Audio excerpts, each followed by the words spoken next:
या मुक़ल्लिबल क़ुलूब सब्बित क़ल्बी अला दीनिक नहमदुहु व नसल्ली अला रसूलिहिल करीम अम्मा बाद फ़अऊज़ु बिल्लाहि स्समीउल अलीम मिनश शैतानिर रजीम मिन हमज़िही नफ़्ख़िही नफ़्सिही बिस्मिल्लाहिर रहमानिर रहीम।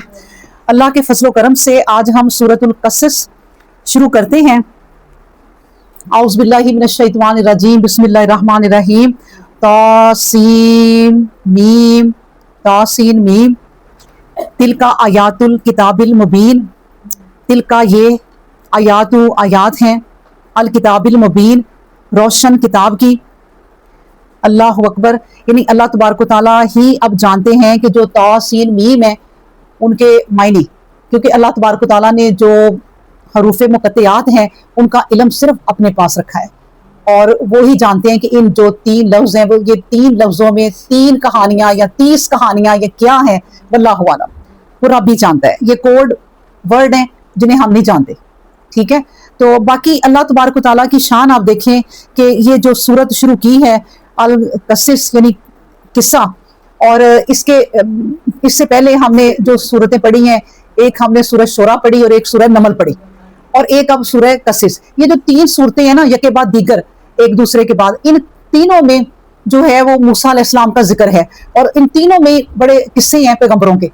लेकिन इस सूरत में हम जो सूरतुल क़सस है ना, इसमें जो हम मूसा अलैहिस्सलाम का किस्सा पढ़ेंगे ना, वो बिल्कुल वो चीज़ें हैं जो पिछली 2 सूरतों में नहीं बताई, वो एक उनकी अलग बात अब इसमें बतानी है।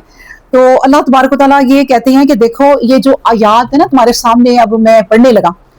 अब देखें ना, आप ये आप सोचें कि हम इसको पढ़ रहे हैं और अल्लाह पढ़ के सुना रहा है। समझें कि अब हम कुरान जो पढ़ने लगी है ना, तो क्योंकि हज़रत अली रज़ी अल्लाह अन्हु का कौल है ना कि आप अगर चाहते हैं कि अल्लाह से मुलाकात हो तो नमाज पढ़ लें, और अगर आप चाहते हैं कि अल्लाह से कलाम हो, बातचीत हो, तो कुरान पढ़ लें, क्योंकि इसमें रब बोलता है। तो इसका मतलब है कि अल्लाह तबारक ताला हमें ये जो फुल दिलाने लगे हैं कि देखो ये जो आयत तुम पढ़ने लगे हो ना, ये आयतें, एक तो याद रखो ये रोशन किताब की आयतें हैं।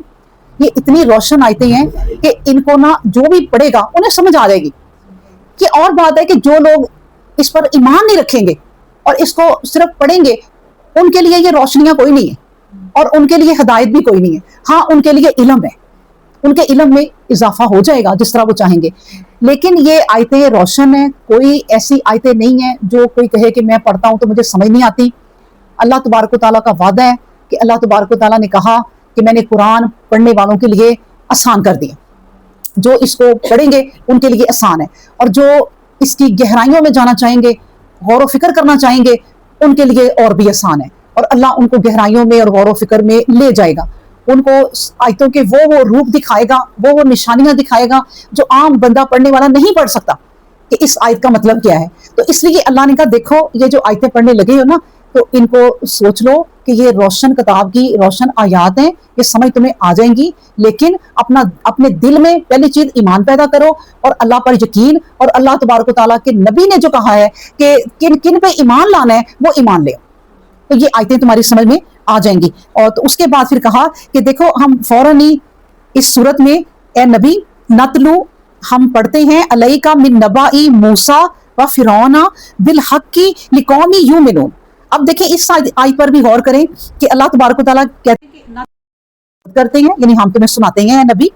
अलैका आप पर, यानी नबी को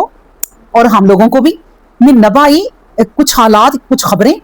मूसा की व फिरौना और फिरौन की, बिल हक की हक के साथ, इसमें कोई झूठ बात नहीं होगी, ये बिल्कुल हक होगा, सच होगा। लेकिन किन लोगों के लिए, ये भी सुन ले, लिकौमी युमिनून, जो ईमान रखेंगे। अब कुरान पढ़ने से पहले ना जो शर्त है ना, वो एक ईमानदार दिल की शर्त है, वो दिल में ईमान हो, वो दिल में अल्लाह का खौफ हो, वो दिल में नबी करीम सल्लम की मोहब्बत और खौफ भी हो, वो दिल में नबी करीम सल्लम ने जिस तरह जिंदगी हमें समझाई है उस तरह गुजारने की आरजू भी हो, और हम अल्लाह से ये कहते हो हर वक्त रज़ीतु तो बिल्लाहि रब्बन व बिल इस्लामी दीनन, कि अल्लाह हम तो इस्लाम पर और आप पर राजी हैं, आपने जो हमारे लिए किया हम उस पर राजी हैं। ये ईमान की पुख्तगी जो है ना, इन आयतों को पढ़ने से पहले होनी चाहिए। बहरहाल अल्लाह तबारक ताला की आयात पर जब तहकीक करें, गौर व फिक्र करें, तो कोई जब नबी करीम सल्लम नहीं आए थे, 1400 साल तो नबी करीम सल्लम को हो गए, और उससे पहले करोड़ों साल की जो जिंदगी है ना गुजरी, जो हमें नहीं पता, अनलिमिटेड, उसकी भी बातें जो कुरान में अल्लाह ने बताई है ना, वो साबित हो जाती हैं। تو اس لیے قرآن اتنا سچا بالحق کی حق کے ساتھ بات کرتا ہے، جو بھی کرتا ہے اس کی باتیں سچی ہیں، ٹھیک ہے۔ تو اللہ نے کہا اب میں تمہیں کچھ باتیں اے نبی کریم صلی اللہ علیہ وسلم آپ کے ذریعے ان لوگوں کو سنا رہا ہوں جو قیامت تک جو لوگ پڑھیں گے وہ اس پر یقین کریں گے، اور وہ کس کی ہے؟ وہ فرعون کا قصہ سنانے لگا ہوں۔ فرعون کیا تھا؟ اب انا فرعون علا فی الارض وجعل اهلها شیعا یستضعف طائفة منهم یذبح ابناءهم ویستحیی نساءهم انہ کان من المفسدین۔ 28 ہم نے صورتیں پڑھی ہیں ابھی تک، تو میں آپ کو بتاؤں کہ 28 میں سے صرف 8 صورتیں ایسی گزری ہیں پیچھے جن میں فرعون اور موسیٰ کا قصہ نہیں ہے، باقی 20 کی 20 میں نا سب میں یہ قصہ گزرا ہے۔ جتنا قرآن میں اللہ تبارک و تعالیٰ نے موسیٰ کو بیان کیا نا، اور کسی کو نہیں کیا، سارے پیغمبروں کا ذکر کیا، لیکن موسیٰ کی زندگی جو گزری ہے، جو واقعات گزرے ہیں، جو اللہ تبارک و تعالیٰ سے ان کا کلام ہونا، ہم کلام ہونا، باتیں کرنا، اور وہ ایک قوم کو اٹھا کے کدھر کا کدھر وہ لے گئے، اور پوری اس قوم کے ساتھ نا ایک پورے قرآن میں ایک کہانی ہے بنی اسرائیل کی۔ تو اس لیے اللہ تبارک و تعالیٰ نے اب اس آیت میں جو بتا رہے ہیں نا، وہ ایک تو پہلا تعارف کروا رہے ہیں فرعون کا، اور وہ ہمیں پتہ ہی ہے کہ اللہ نے کہا کہ بے شک انا فرعون، جو فرعون تھا نا، اللہ سرکش تھا، فی الارض زمین میں، اس نے سرکشی پھیلائی ہوئی تھی زمین میں، وجہ اعلیٰ اور بنا دیا تھا اس نے کیا، اہلہا اس کے رہنے والوں کو، یعنی اپنے بشندوں کو، اب اس زمین پہ رہنے والوں کو، یعنی مصر کی زمین پر، شیعاً یعنی گروہ، پھر کیا تھا جب انسان گروہ بنتا ہے نا، یستضعف کمزور کر رکھا تھا، طائفاتن ایک گروہ کو، ان میں سے ایک گروہ کو اس نے کمزور ترین بنا دیا ہوا تھا، منہم ان میں سے، یعنی جتنے گروہ تھے، اور ابھی اور کمزور بنانے کا ایک اور طریقہ اس نے کیا یذبح ابناءہم ان کے بیٹوں کو قتل کر دیتا، ویستحیی اور ان کی زندہ رکھتا، نساءہم ان کی عورتوں کو، ٹھیک ہے۔ کیوں یہ سب کچھ وہ کیوں کرتا تھا؟ اللہ نے کہہ دیا، اس پہ مہر ہی لگا دی کہ انہ کان من المفسدین، کہ بے شک وہ فساد کرنے والوں میں سے تھا۔ جو اتنی بڑی حرکتیں کرتے ہیں نا لوگ، یہ سارے وہ فسادی ہوتے ہیں، معاشرے میں جو فساد پھیلاتے ہیں۔ اب دیکھیں کہ اللہ نے ہی اس کی گواہی دے دی اس بات کی کہ وہ سرکش تھا، کتنا بڑا سرکش ہوگا، جو اللہ نے خود ہی کہہ دیا کہ فرعون بہت بڑا سرکش تھا، اور اس نے سرکشی مچائی ہوئی تھی۔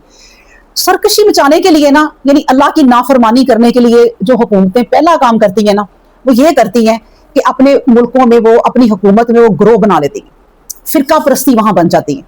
اس نے بھی یوں ہی کیا تھا۔ اب دیکھیں یہ کب کی بات ہے؟ موسیٰ علیہ السلام کا زمانہ اور نبی کریم صلی اللہ علیہ وسلم کے زمانے میں بہت فرق ہے، کئی 100 سالوں کا فرق ہے۔ اس زمانے میں بھی اللہ تبارک و تعالیٰ نے بتا دیا کہ جو حکومتیں ایسے کرتی ہیں نا، یہ سیاست ہوتی ہے انسان کی، کہ گروہ اپنے لوگوں کو کر دیتے ہیں، اکٹھا ہو کے بیٹھنے نہیں دیتے کہ کہیں یہ لوگ ایک نہ ہو جائیں، اور اکٹھے ہو کے کہیں یہ ہم پر نہ چڑھائی کر دیں، تو ان کو نا الگ الگ رکھو، اور ہر فرقے کو الگ رکھنے کا طریقہ ایسا بناؤ کہ اس کے فرقے میں کوئی نہ کوئی چیزیں ڈالے رکھو، کوئی پرابلمز، کوئی مصیبت، کہ وہ ان کو سالو ہی کرتے رہیں، کہ بھئی فلاں لوگ تمہیں یہ کہتے ہیں، تم اسے یہ کہہ رہے ہیں، ایک دوسرے تک برائیاں پہنچاتے ہیں، اور یہ حکومت کے بندے کرتے ہیں کام، تاکہ یہ جو گروہ ہے نا آپس میں ٹک کے نہ کہیں بیٹھ جائیں، آپس میں ایک نہ ہو جائیں کہیں۔ اس نے بھی یہی کیا ہوا تھا، فرعون نے بھی یہی کیا ہوا تھا کہ اپنے ملک میں اور بھی گروہ بنائے تھے، لیکن ایک گروہ جو گروپ تھا نا ایک، اب وہ کون سا گروپ تھا؟ بنی اسرائیل کا۔ بنی اسرائیل پہ اتنا زور اس نے کیوں دیا کہ اس کو کمزور ترین ہی بنائے رکھوں؟ اس میں کیوں اتنا زور دیا؟ دیکھیں وہ پہلے ہی کمزور ہیں، وہ پہلے ہی بھوکے پیاسے مزدوری کرتے، روٹی صرف کھاتے، بالکل کمزور ہوتے جا رہے ہیں، اور وہ اور بھی انہیں کمزور کر رہا ہے۔ یعنی ایسے یہ تو انسان ایک ظلم کی انتہا ہے نا، کہ بھی بندہ پہلے ہی ایک مرنے والا ہے، تم اسے اور مار رہے ہو تو اس سے تمہاری جان ہے۔ لیکن بات یہ ہے کہ یہ جو سیاستدان ہوتے ہیں نا، جو حکمران، انہیں پتہ ہوتا ہے کہ اگر یہ قوم دوبارہ اٹھ گئی تو اس کو پھر ہم بٹھا نہیں سکیں گے۔ کیوں؟ کیونکہ فرعون کو بنی اسرائیل کی ہسٹری پتہ ہے۔ اب بنی اسرائیل کہاں سے اٹھے ہیں؟ نوح علیہ السلام کے بعد اللہ تبارک و تعالیٰ نے قرآن میں کہا کہ اے بنی اسرائیل، اے کشتی میں سوار ہونے والوں کی اولادوں، یعنی جو کشتی میں سوار ہوئے تھے نا، ان میں سے جو سوار ہو گئے، جو بچ گئے، پھر وہ آباد ہوئے، یہ ان میں سے، ان کی اولادوں میں سے یہ گروہ آ رہا ہے بنی اسرائیل کا۔